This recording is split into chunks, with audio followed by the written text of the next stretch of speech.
MP और कहीं से भी महाराष्ट्र से भी आने वाले जो भाग्य है या खेत मजदूर है, उनके बच्चों का एडमिशन यहाँ किसी भी हालत में होना चाहिए।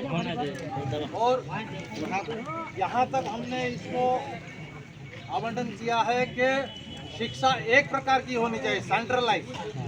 जो एमपी में पढ़ाया जाए वही गुजरात में पढ़ाया जाए, ताकि बच्चे पढ़ने में थोड़ा सा डिस्टर्बेंस ना करें।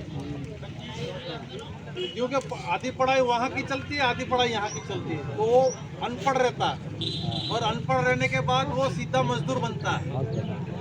इसलिए हमने शिक्षा पे भी जोर दिया है। मैं इनके मुद्दे आपको पढ़ के सुनाना चाहूँगा। लिखा तो हमने गुजराती में है, लेकिन मैं हिंदी में अनुवाद कर दूंगा। सबसे पहला मुद्दा है पाक नुकसान के अंदर सरकार ने जो पैकेज दिया है उसमें हम भाग्यों को भूल गई सरकार। तो हमने पहला मुद्दा ये है कि हमारा भी हक है, तो हमें इसका मुआवजा मिलना चाहिए। हम किसी किसान से या खेडू से नहीं मांग रहे, हम उनसे मांग रहे हैं जिन्होंने राहत पैकेज दिया है, उसमें हमारा अधिकार है। ठीक है, और जितनों में जितना भाग में रखा है उस हिसाब से हमें मिलना चाहिए। दूसरा हमने मुद्दा ये लिया है कि जो ठेके पे रखते हैं, ठेके मतलब जो हमारे यहाँ बोलते हैं हाइथ बोलते हैं, हाइथ है या पैसा दे के।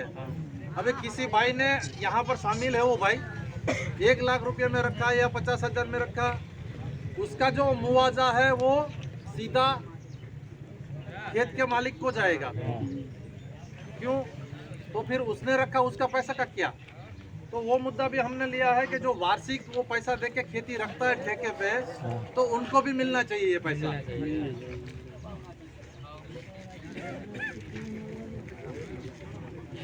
हमने तीसरा मुद्दा ये लिया है कि जो हर एक गांव के अंदर जो खेती काम कर रहे हैं, वो बाहर से जो लोग आ रहे हैं उनको रहने की सुविधा नहीं है, तो वो रहने की सुविधा होनी चाहिए। चाहे आप गांव में बनाओ, चाहे आप सीम में बनाओ, या चाहे आप किसानों को सब्सिडियां दे के या हमारे लिए मकान बनाने की कोई भी विधि हो, उसके अंदर योजना बनाए और वो मकान हमको दे, ताकि हम सुरक्षित ढंग से रह पाए। शौचालय का व्यवस्था होना चाहिए, ताकि हमारे औरतें, बच्चे या हमारी माताएं जो है वो भी सुचारू रूप से काम कर सकते हैं।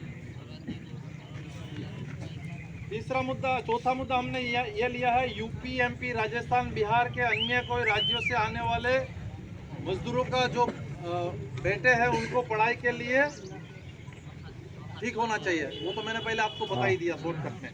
ठीक है, तो वो शिक्षा का मुद्दा भी हमने लिया। उसकी शिष्यवृत्ति नहीं मिल रही है, वो बच्चा यहाँ आता है तो शिष्यवृत्ति उसकी लैप्स हो जाती है, वो मिलना चाहिए। या तो हमें यहाँ एडमिशन मिले, यहाँ शिष्यवृत्ति मिले, या वहाँ मिले, वो मिलना चाहिए।